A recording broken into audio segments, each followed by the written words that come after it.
Eugene. Portions of this show are recorded. Strap in and be prepared. I'm just going to say go to lunch and tell the boss, I'm coming down with something. And then head out to the ballpark for happy hour. Coming down with duck fever. Or beaver fever. Or beaver fever, whichever one. Interesting guests. Kelly Graves, Mike Parker, Coach Mark Waskowski, Melissa Lombardi. Always happy to talk to the great Scopeldamus, Eric Scopel. Sharp opinions. This isn't last year. Version 8 is going to be different than version 7, which is different than version 6. And some smiles. Also, Dominic Hellman, 2 home runs this weekend. Mayo. Yeah, or Hellboy, either one. The other one. We're going to see which one sticks. We're going to ask him. Okay. It's Danny Havel. I had security on me, immediately. Give us your phone. You can't be filming it. What are you going to glean from filming people bowling right now? Justin Grossweiner. Okay, the 6 and 7-year-olds, I got them. I could beat them in a race. Danny and Justin starts now on Fox Sports Eugene and Fox Sports Newport. Sitting in for Danny today, it's Goose, Steve Mims.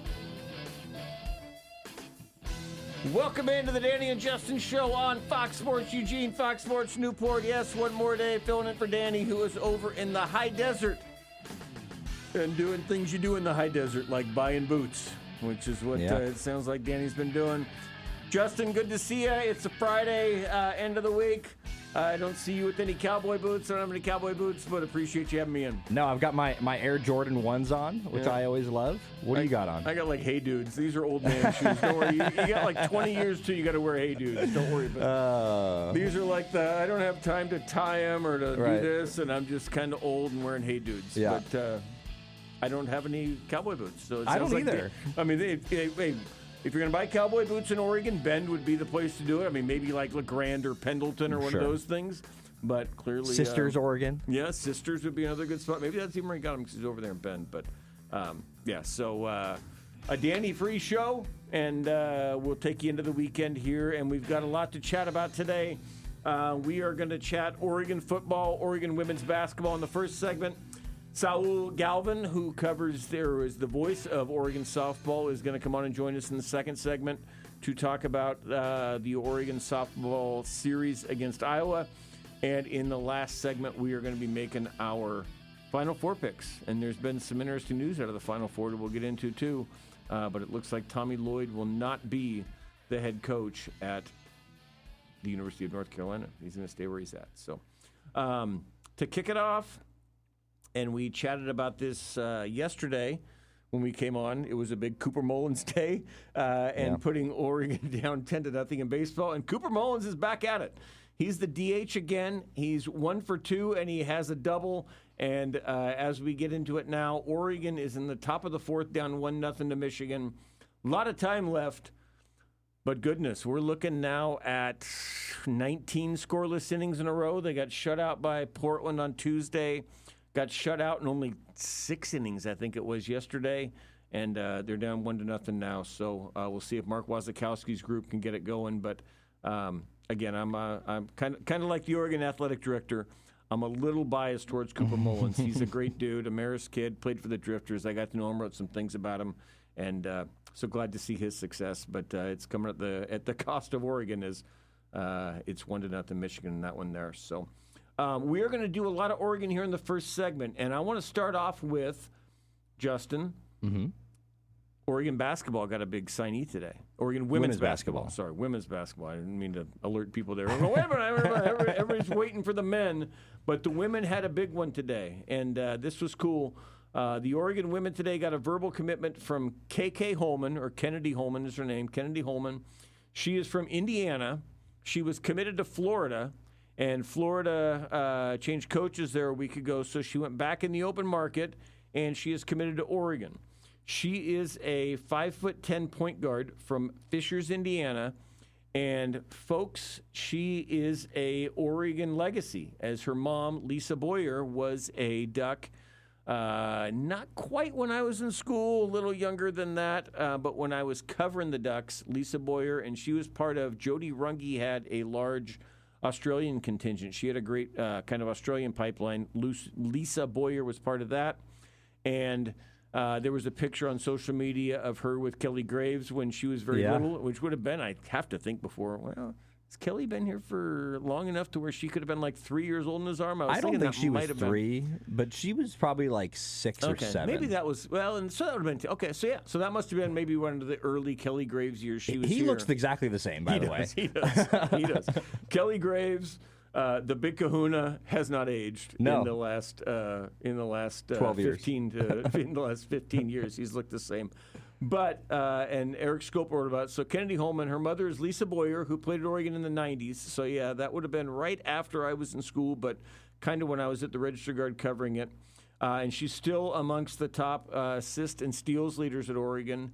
And she is a 5'10" point guard. So a huge addition. And according to Eric Scopel, we like Eric Scopel because Eric Scopel wrote a story recently on 247 basically quoting our interview with Kelly Graves last week. So we're always high on Eric Scopel in this place, but we're particularly high on It's an all-time high. We're particularly high on Eric Scopel right now.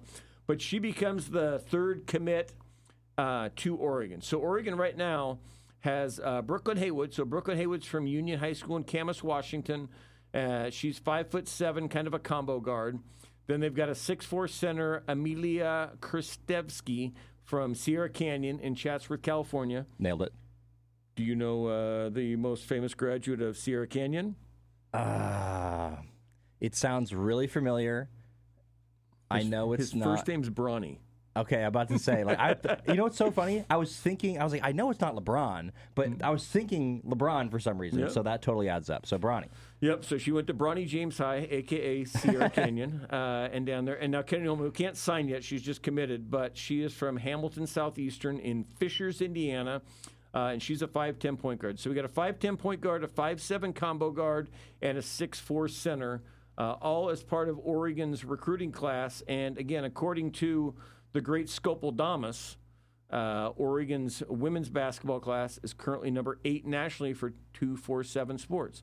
So a huge one today for Kelly Graves, and excited for him. And it kind of lines up with the transfer of Eliza Mevius as well, which Kelly Graves came on our program and said, that was a decision for us. That was our decision. Yeah, that was our decision. That was our call. Yeah. So now you have, I think the biggest thing for this team last year that I think was an issue, and I think Eliza Mevius' injury was a big part of that, was they did not have a secondary ball handler.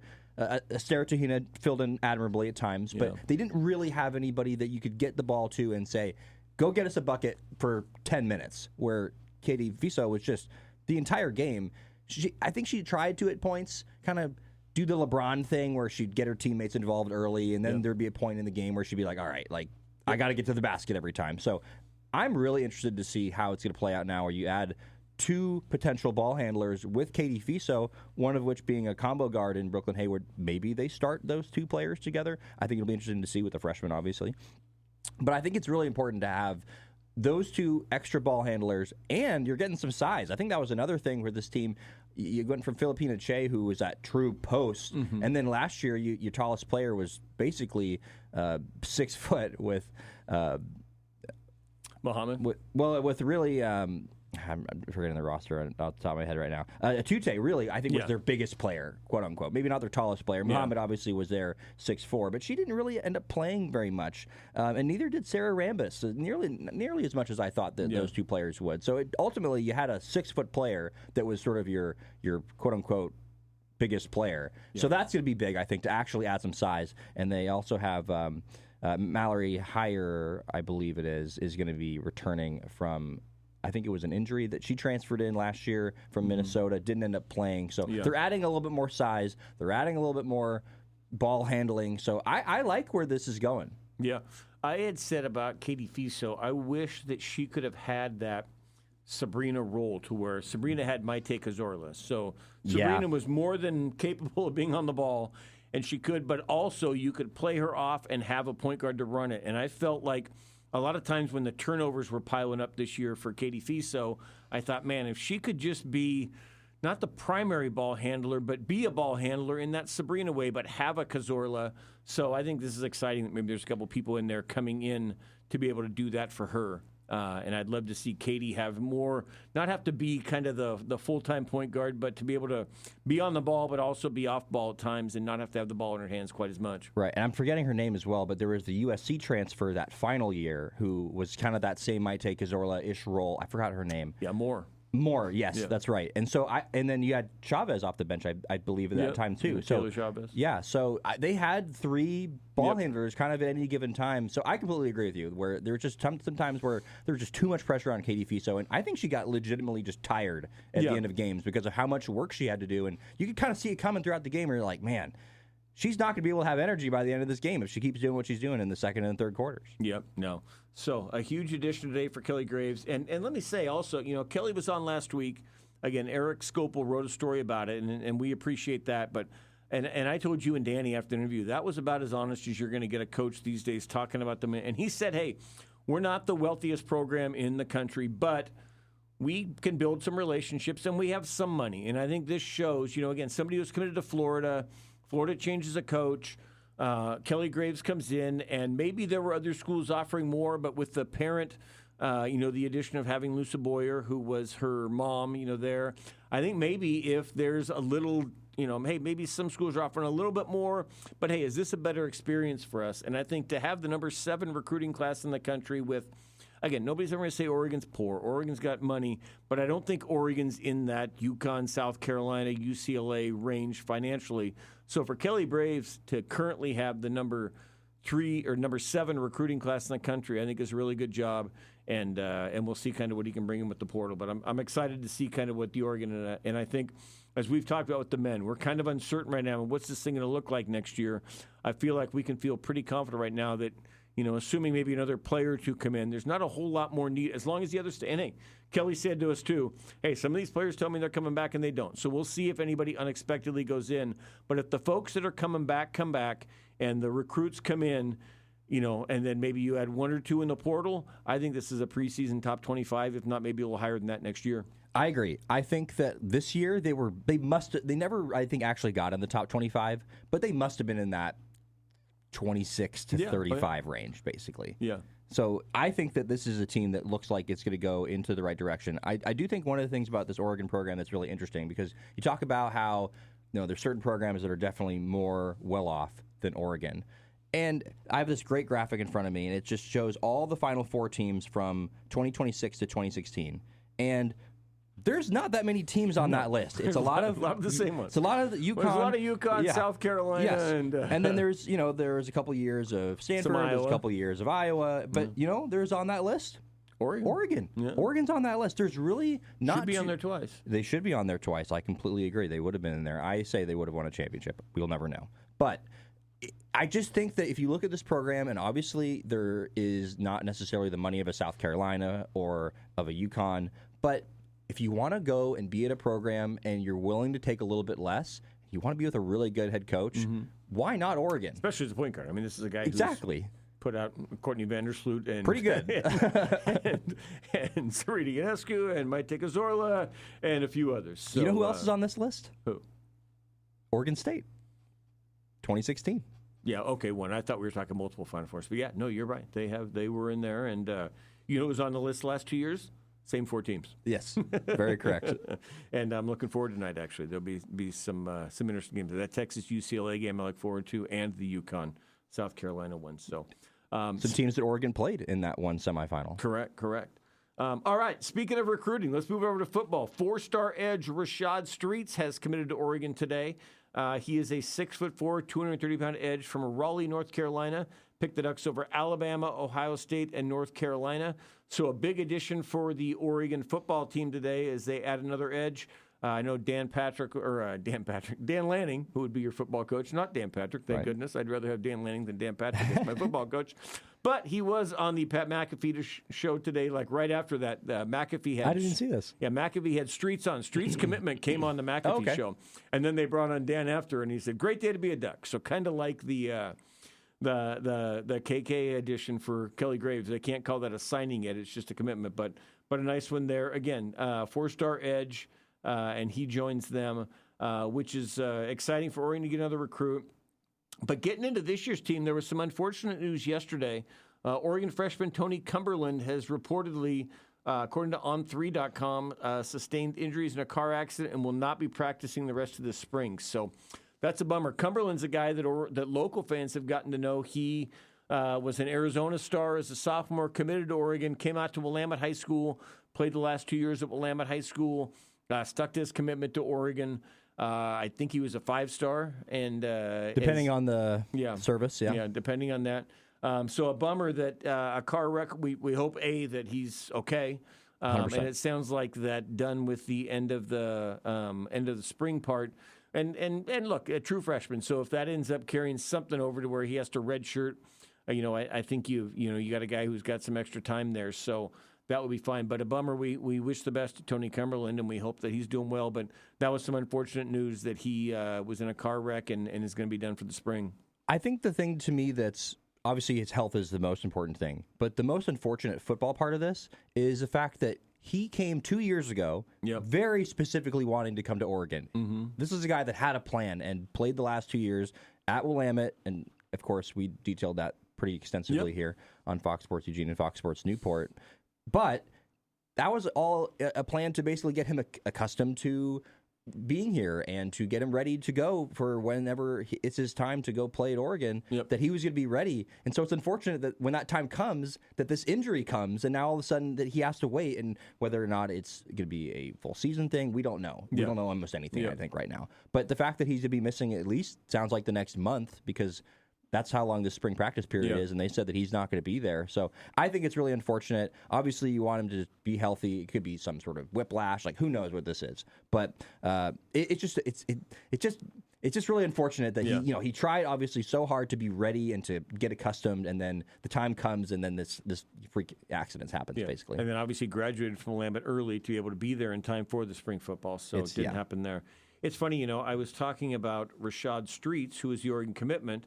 And then before the show, you were talking to me about Rashad Sample. And I'm like, well, that's the same dude. I'm like, well, no. So anyway, there's a lot of Rashad S's out here. But Rashad Sample, who is the Oregon running backs coach, was made available to the media this week. And I know you were out there. And he chatted a little bit about kind of what's going on with this spring with that running back room. I know, obviously, we all sadly know for the Indiana game, Noah Whittington got dinged up, and Jordan Davison had the clavicle issues. But I know we heard this week from Rashad Samples a little bit. What did you hear from him this week talking about the running back room? Let's start with Noah Whittington, talking about that loss and how big that was.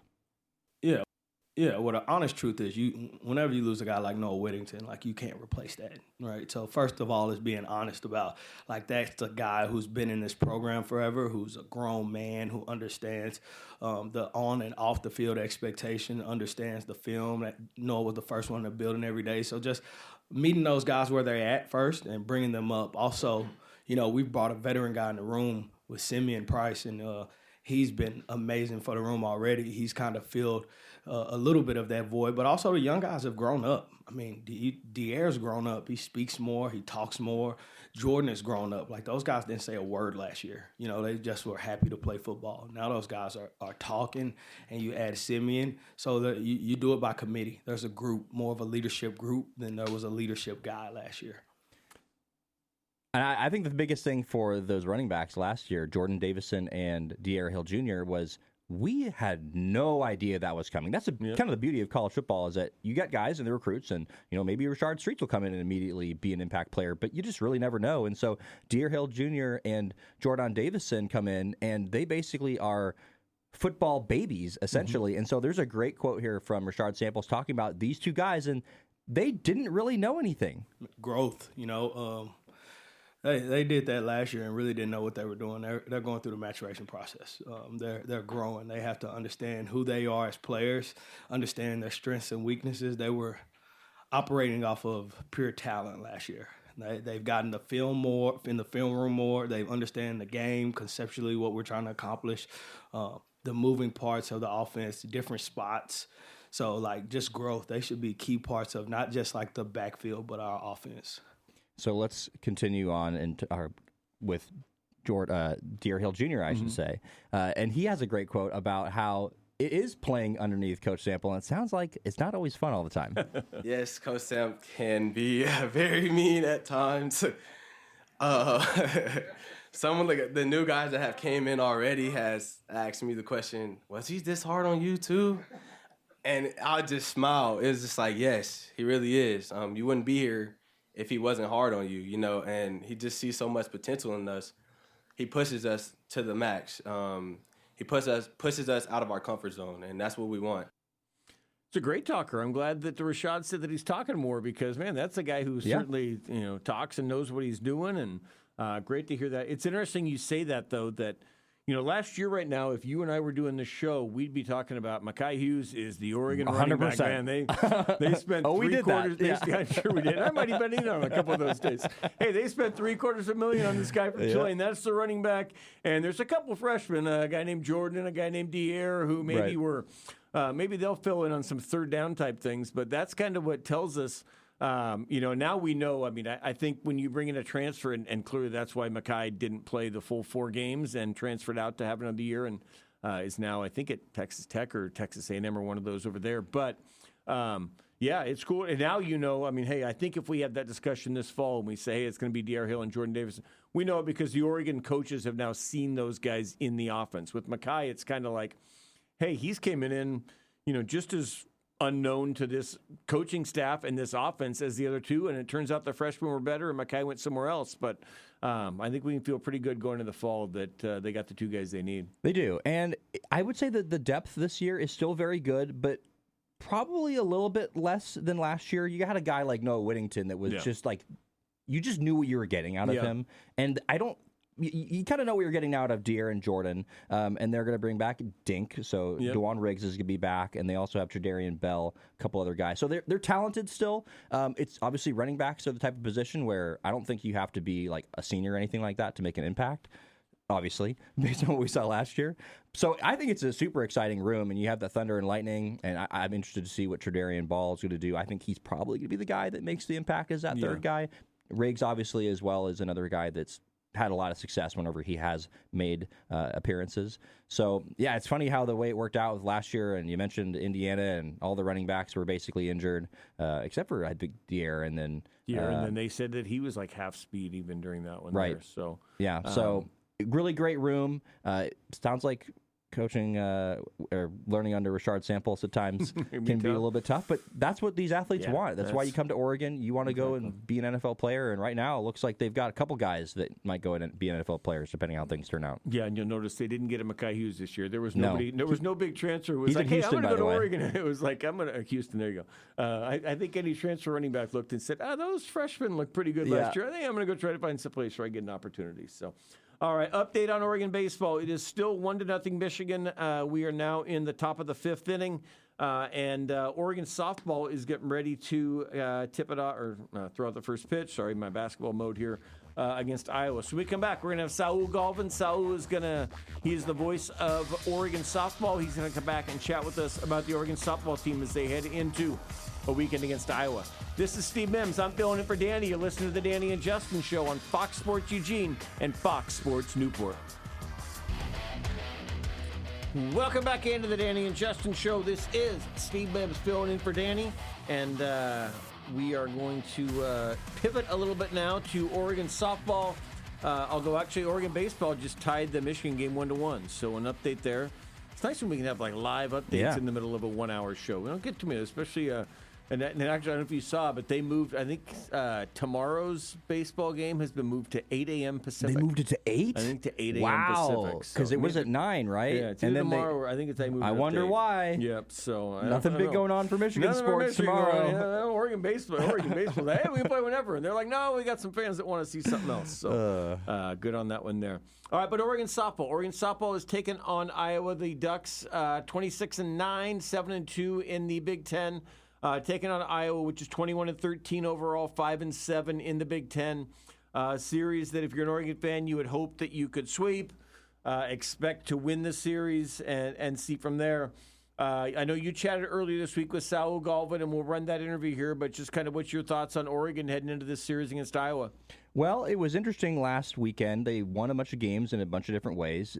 They had that Indiana series or individual game where they set the program record for runs after being down 7-0. That was the day I was sick, and so I got to watch that whole game. It was great. It was a really fun one to watch. I remember the Indiana announcers were basically going like, well, Oregon scored 17 runs in a row. Maybe we will. And so that was a fun one. But then you lost to Northwestern the first game, and it's kind of like, all right, like, huge win, and then you get a kind of a letdown loss, but then they kind of finish it off with a couple big wins. So this team is interesting to me because last year's team didn't lose 2 games in a row all season long, which was I didn't actually even realize until this season. And they've done it, I think, 2 or 3 times this year. So a little bit more inconsistent, but I still think if you just look at the roster and who's playing well and who should play better than they're playing now, I'm not worried about this team really at all. I think that the pitching's still been very, very good. The lineup's been a little bit less good than I thought, but still very, very good. And again, I think Riley McCoy is going to start to hit.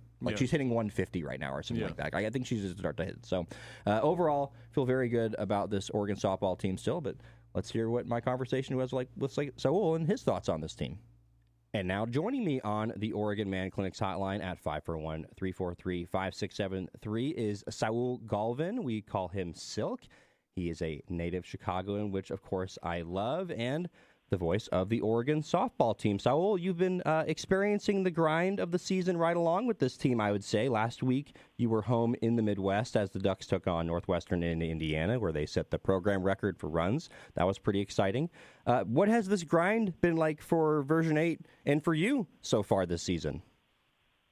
Yeah, I mean, it's been a grind for sure, and I think we're getting to that point now where you can kind of feel it a little bit, right? The first 3 weeks pass by, and then you get home. You're home for a few weeks. You start off Big Ten play on the road, or here at the Jane with a sweep over Penn State, and then you got to go on the road for almost a week and a half.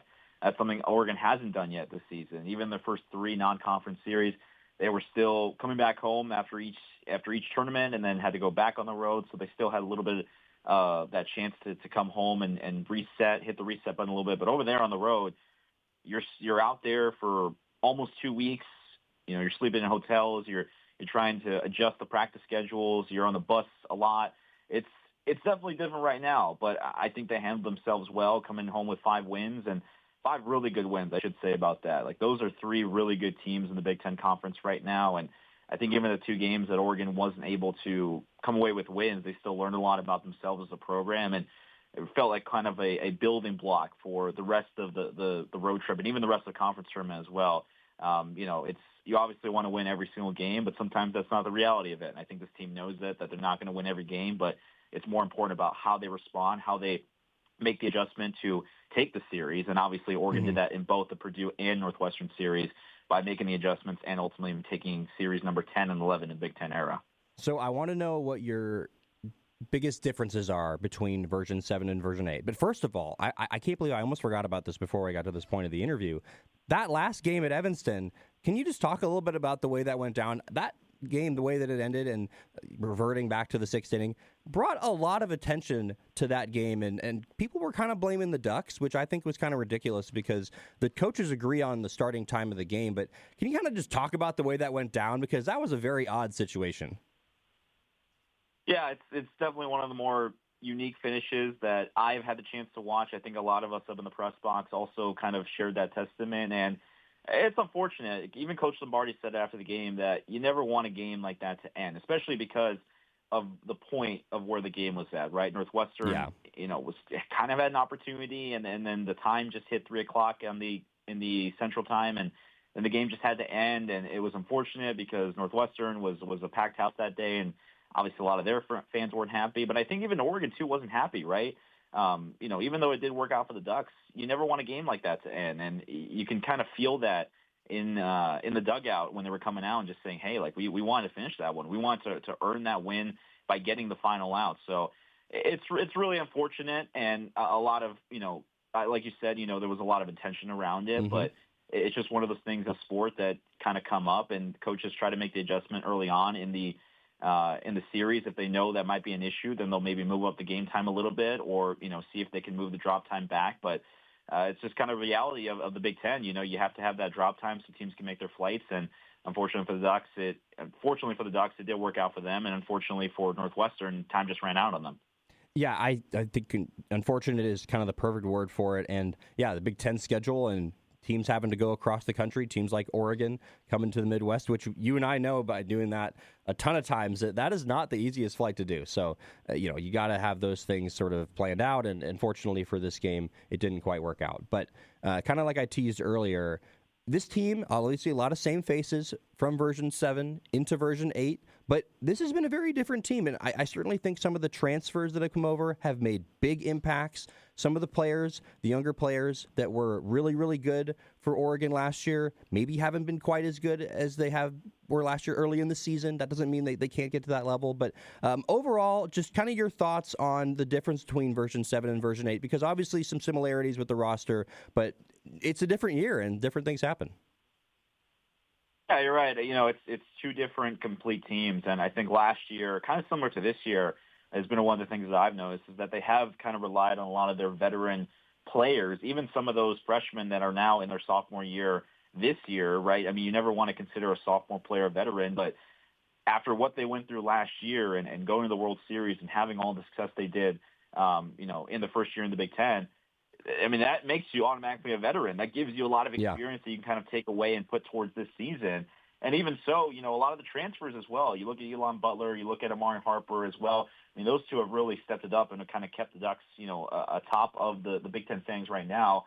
And then same thing with last year as well.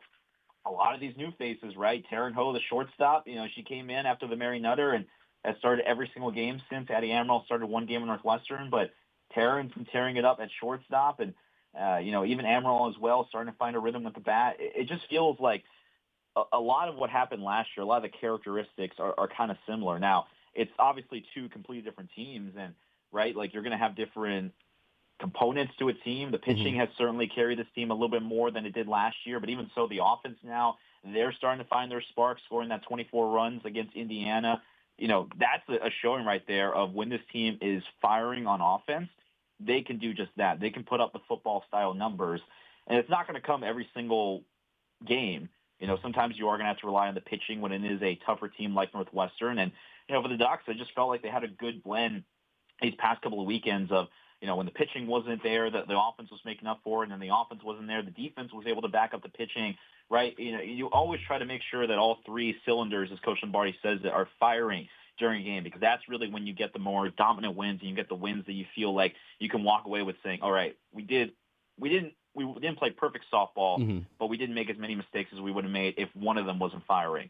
So I just think that this past 2 weeks just kind of showed who Oregon can really be when everything is firing on all three cylinders. And that's big, right? Because we're not at that point yet where you want to be playing your best softball. You want to save that for the postseason, but you still want to be playing some of your best softball here in conference play. That's a very good point. You do want to be peaking at the right time, and I think one of the biggest parts of that, you kind of mentioned the pitching staff has been carrying this team a little bit more than last year. I would agree with you, and it's been a little bit of a different look than we might have expected. Lindsey Grine is still Lindsey Grine, of course, but Elise has been touched up a little bit more than I would have thought. But Maddie Milhorn, I mean, wow, like as a freshman coming in and doing what she's done, it's been amazing. But the facet of this I want to focus on is the innings pitched and getting down the stretch, peaking at the right time. A lot of that is having your pitching staff, I think, being fresh. Lindsey right now, 102 innings pitched. Maddie Milhorn, who is second in terms of the ERA, 36 innings pitched. Elise is at 47. Spencer Taylor is at 41. And then Rowan Thompson threw 3 innings as well. She's been thrown in there.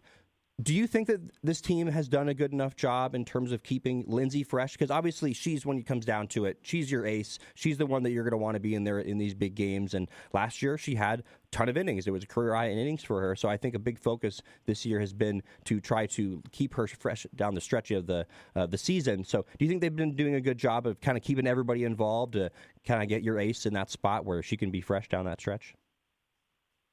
Yeah, I think so. I think that, right, I mean, for what is available, at the moment, and with Lindsey, it makes sense, right, to put her in that scenario. And like you said, if she's going to keep going out there and being Lindsey, why not put her out there? She gives pretty much every game that Oregon has been in when she's been out there in the circle, she's given them a chance to win, and that's big. That's what you want to see out of your ace, right? You look at some of the pitchers from across the nation. Carlin Pickens, I always revert back to her because she's one of the top in the nation. Oregon went against her. Lindsey faced her pretty much in a one-on-one, and she only gave up 2 runs to one of the better offenses in the country. And Pickens, pitched a shutout, but still it felt like Oregon was right there. So, the innings, you never want to overuse a pitcher, especially early on in the season. But that's just kind of the reality of softball, if you want to call it that, because you only have 5 pitchers. It's not like baseball where you have, 10 to 12 pitchers that you can go to on a regular basis. Like, you have to really spread that out. And sometimes teams do have to go to that one arm every single time. But with grind and having the mentality she has and the ability to go out there and just be dominant in the circle, the Ducks have that, like I said, they have that option to go to her in the circle and not really need to rely on anybody else if they don't need to. Now, obviously going forward, they want to get more pitchers involved. They want to get Taylor involved. They want to get Maddie involved, but it's all about picking the right moments and making sure that you're not putting other pitchers in uncomfortable situations, because sometimes when you come in, there's runners on. It can be really difficult to get the rhythm going in the circle versus if you come into a fresh inning. And I just think that Oregon has been doing that a lot more, especially this past weekend against Northwestern. Lindsay started the last two games, and then the last game she ended up pitching the entire game. But the second game, they went more of a committee approach where she started the first two. Taylor came in. She was great. Taylor really balled out this past weekend, and then Lindsay came in and closed it out. Yeah, that could be something that Oregon does moving forward. You never know, but I think that for what the Ducks, right now and the options that they have are really playing their cards right, and it's won them a lot of ball games so far. Like, I don't think that Oregon gets that win against Penn State if Grind doesn't do what she did on that Sunday game, or I should say against Purdue, right, where she gave up a run, but then the offense was able to score two in the top of the seventh, and Grind ultimately won the game. So, just a lot of different moments that I think that Lindsay has stepped up in, and Oregon has done a really nice job of being able to manage the rotation in a good way that has won them a ton of games. And it's not luck, but how lucky are they to be able to have her as a player that they can rely on? I will never forget, though, the fact that Jordan Dale in 2019 threw, I think it was 250 innings or something like that. So you just don't want to see a situation like that. I think Oregon's done a good enough job of not definitely getting to that point. As we have Saul Galvan, the voice of Oregon softball, with us on the Danny and Justin radio program. You kind of mentioned the lineup earlier, and, man, Elon Butler, I don't know if I just didn't really see this coming because I didn't know her well enough coming into the season, but man, I mean, she's a player that you want to talk about someone that can carry a lineup. She is absolutely just smoking the ball right now. Yeah, Elon is so much fun to watch. That Penn State series was unbelievable. And even in that Indiana game where, they had the 24 runs put up, I mean, she was a big part of that as well. And I mean, you kind of saw this at Cal a little bit if you look at her numbers, right? I mean, she was hitting above 300 in the first three seasons, and then she comes over to Oregon and just is tearing it up the plate right now. I think what I just love about her so much is her discipline at the plate, because not only is she leading the team in batting average, she's also leading the team in walks. And honestly, for the first 3 weekends, that was more of her strategy, was she was just leaving the bat on her shoulder, not swinging anything, and then teams are like, okay, you know what, maybe we need to start pitching her a little bit because she's a free base runner. And then teams started making that mistake, and she started making them pay with the long ball and with the doubles as well. She's a really good base runner. So, I mean, it's been so fun to watch her. She's been a key piece of this offense right now that has kind of stabilized them. And even with the rotating lineup sometimes where they move players up and down, she has been kind of that 2-3 hole hitter that can just get on base. And that's all you need sometimes. You just need base runners on and be able to have the bottom of your lineup move them over and bring them in at some point. And I think Elon's just a perfect fit for this offense right now. Has really been kind of the backbone for version 8 so far.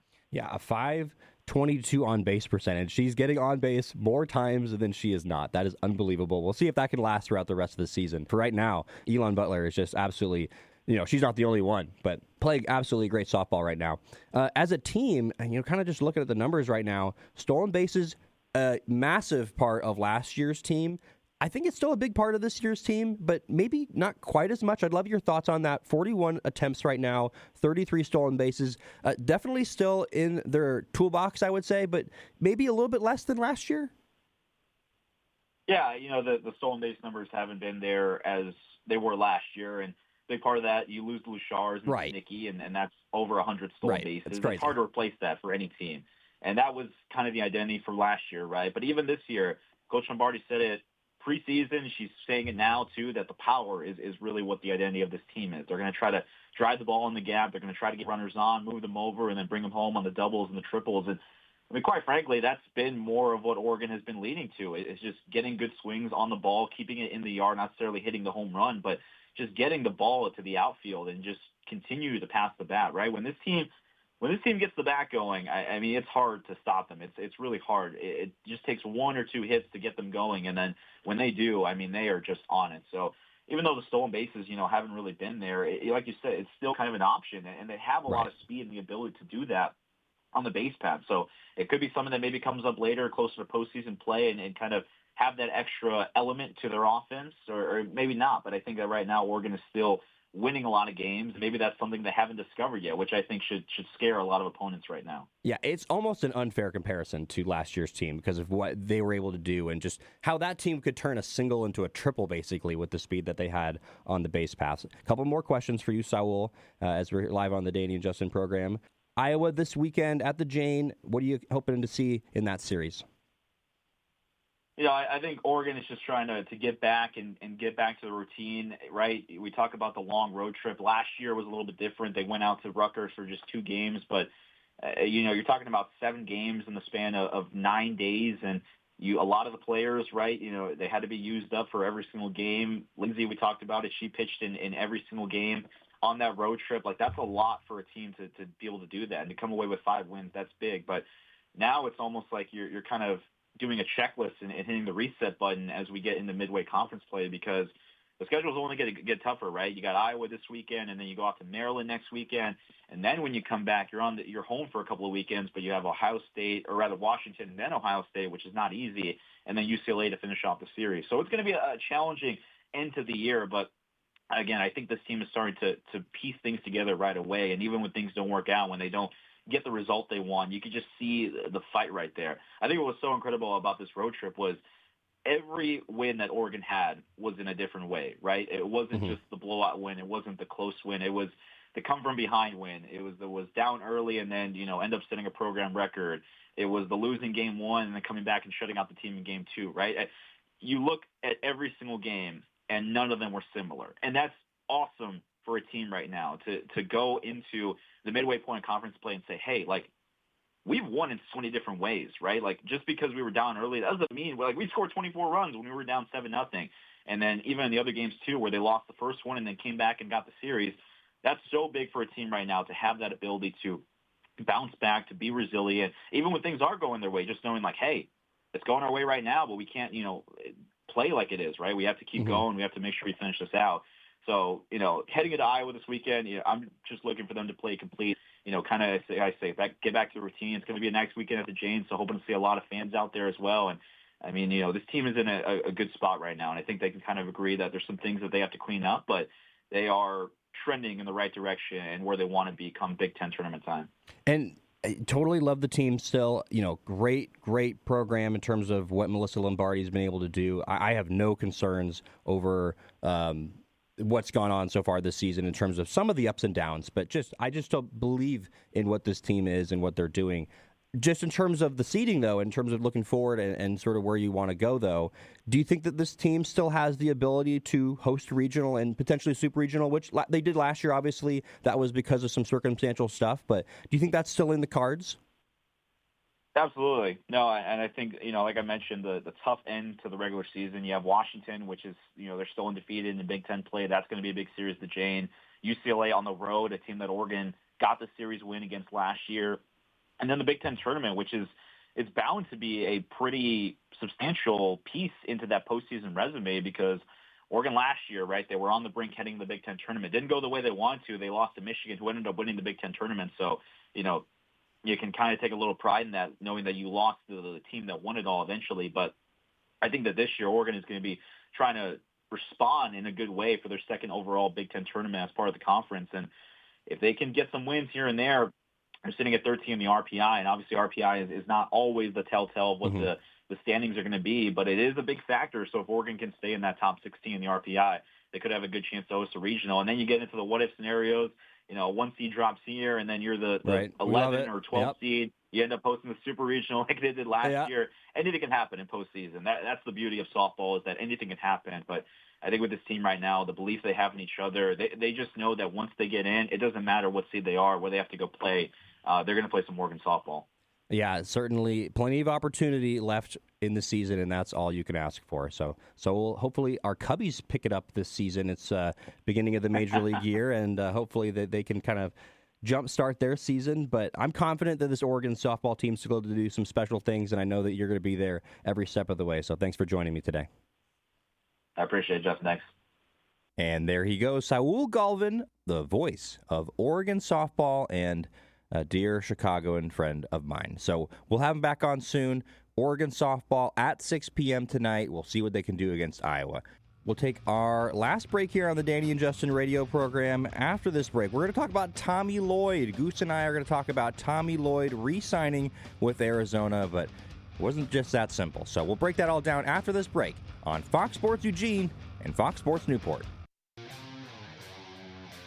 Welcome back into the Danny and Justin show. This is Steve Mims wrapping up the weekend with Justin as Danny is off dancing in his new cowboy boots in Bend, Oregon.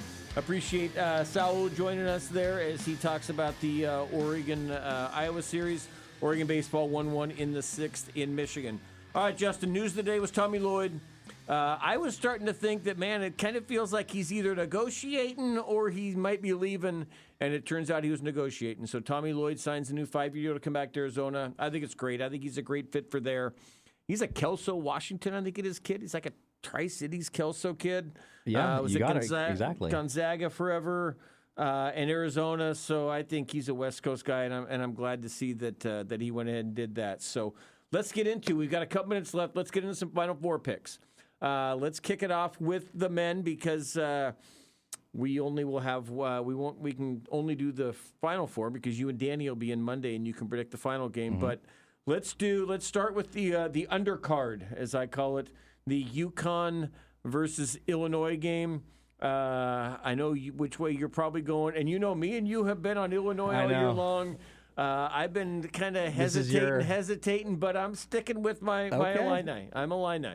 You? It's tough, right? Because UConn coming off of a huge momentum victory, but sometimes those games can actually do the wrong thing for your team. You're right. I'm biased. I mean, I have a hard time picking against Illinois, but I don't know. UConn, they're a special team, so it's going to be tough. So who'd you pick? I'll take Illinois. Okay. I'll take Illinois. So we're both on Illinois. I had Duke in the final for my actual bracket, so it's a pivot that's fine. here. We can revise now. We're in the Final Four. I think the national championship game is tomorrow. I think Arizona, Michigan's the national title game. I think those are the two best teams. My bracket, I've got Michigan, but I'm kind of leading. I kind of think this Tommy Lloyd thing is like hey, now the momentum's with us. Give me Arizona over Michigan. What say you? Yeah, I go Michigan. Okay. I've been on Michigan. They're my title pick from the beginning, so I'm going to stick with it. I think they're a great team. They've got some just phenomenal players. Yeah, and obviously a great head coach too. Do you know the last Big Ten men's basketball championship? It was 2001, I think. Yeah, it was 2000, I think, with Michigan State. Yeah. So if your predictions turn out true, then they're going to be guaranteed on Saturday to have it because you have an all Big Ten final, which would be interesting to have there. Well, we had Dave Revson on Tuesday or Monday. I can't remember what it was. But yeah, he was like, I'm tired of being asked this question. Right. And he can celebrate if both Illinois and Michigan win.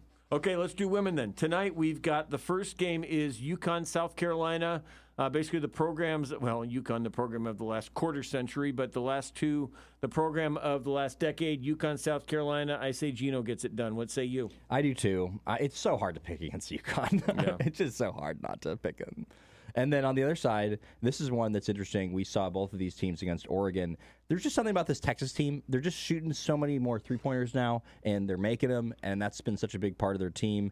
Lauren Betts is obviously, I think she's probably the best player in college basketball on the women's side, but there's something about this Texas team that I think they're playing well at the right time. So I'm going to take Texas. I'm taking UCLA. I like Corey Close. I've been here with Corey Close like a couple times. I like Corey Close. Okay. I'm on the Corey Close side. Give me UCLA. Then we're going to have a championship game Sunday. I got UCLA, UConn. I'm going to stick on my team Corey Close. Corey Close, UCLA wins it, beats UConn. You've got Texas, UConn. What do you got? I'm going UConn.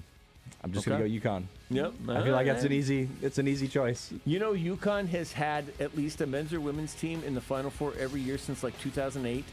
2008? Something like that. Jeez. And like the 3 years that the women didn't make it, the men did, and like 2 of the years they've both been there, like this year. It's an incredible thing. Yeah, it's been incredible. All right. Thanks for having me in this week, bud. I appreciate it. Yep, it was been fun the last couple of days. I'll let Danny come back in and take the seat. The Danny and Justin show will resume on Monday. Appreciate Matt Dompe coming in yesterday. M's opens, home opener tonight for the M's. Get out to PK Park. Thanks to Saul Galvan for coming on today talking Oregon softball. Get out to Jane Sanders Stadium for that one. This is Steve Mims. I'm filling it for Danny. You're listening to the Danny and Justin show on Fox Sports Eugene.